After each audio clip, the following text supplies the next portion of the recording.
Hello, lovelies. This is 5 Minute Manifesting. I'm your host, Lovey Brown. Thank you so much for listening. I am thrilled that you're here. Today, I want to talk about tasks.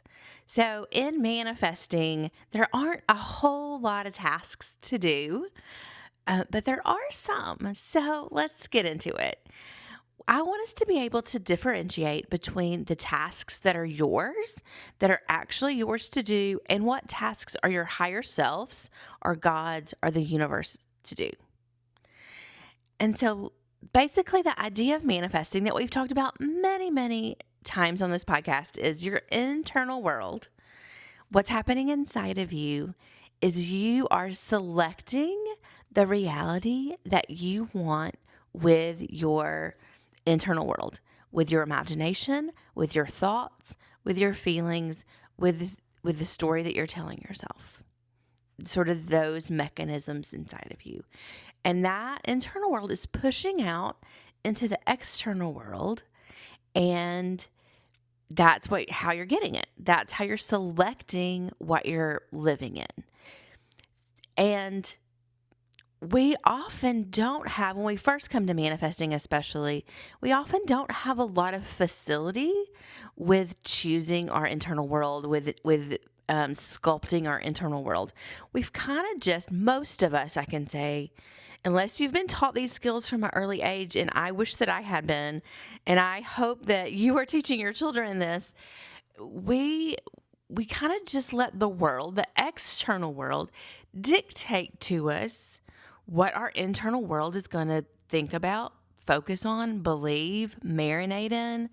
And because we do that, because we have been taught to really do that, and we have a lot of feedback, we kind of get a similar experience in our external world from day to day. And when we're learning about manifesting, we're really learning about gaining control of our internal world and making deliberate choices about how we want to spend time in our internal world. And that's what we're doing. And then when we change our internal world, the external changes. And this is really the caveat, the key that feels like a paradox, that feels like this, it doesn't really make sense. Because the thing is like you wouldn't come to manifesting probably unless you wanted a change in your external world. But your internal world change has to be more important, and you have to cherish it. That's the word I'm going to choose. Cherish it over the idea that you're going to get an external result. So that's where the detachment comes in, where you're going to curate, you're going to select the goings-ons, the happenings of your internal world, and that's your task. Your task is your internal world, shaping it, choosing it, focusing, all of that. And then you're going to detach from whether or not your tasks, your work, affects the external world. Now, it will. That's how it works. That's how creation works. That's how selecting works. But when you go at it from the angle of, I'm just doing this so that I can have something in the external world, it's not that it can never work. It's definitely worked for me.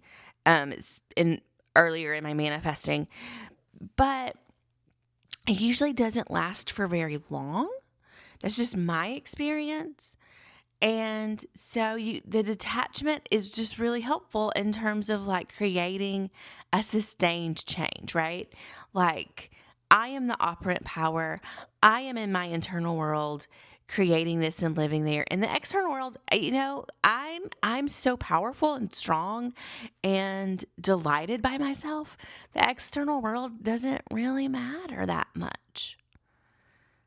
Like that's the feeling. That's the essence of what your task is. And I know because I still have manifestations that I want, that part is difficult, right? Like, you're doing this because you want to change in the external world.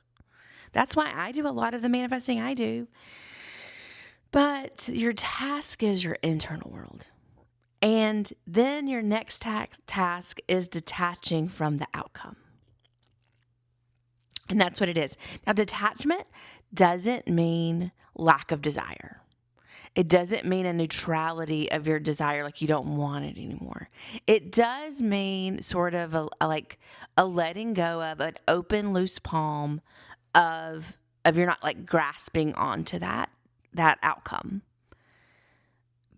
But your desire can still be there. So like a loose, like I kind of think of an open hand with a bird in it. The bird can fly away, but the bird is choosing to sit there.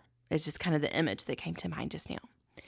So your tasks are curating and selecting and building the internal world that you want to live in, putting your focus where you want it to be, and then detaching from the outcome in the external world. And your tasks aren't a lot of, let's see, that was a long pause. It's not a lot of action. It doesn't mean, and that's why I hesitated. It's not usually a lot of action. That doesn't mean that you'll never take action. You will take action. But it's not a lot of doing things first. It's doing the internal work, it's detaching, and then allowing things to come into your life. But it's not a lot of action, taking a lot of actions that you think may bring the outcome. It doesn't mean that you'll never take an action. You will at some point take some sort of actions, but they won't be actions that you feel like you're just grinding out to get the outcome you want. It's actions that you're compelled to take, actions that you want to take, actions that feel exciting and good. And those will be your tasks as well. But your tasks aren't to decide the how, to like orchestrate the bringing of the outcome into your reality. And it's not really grinding it out. So I just hope that helps. And if you're ever thinking about how your manifestation is coming to you, you can do that for fun, but just know that that's not your task. And then return to your task, which are your internal world, detaching, and then allowing it to come in. Thank you so much for listening. May you manifest exactly what you want.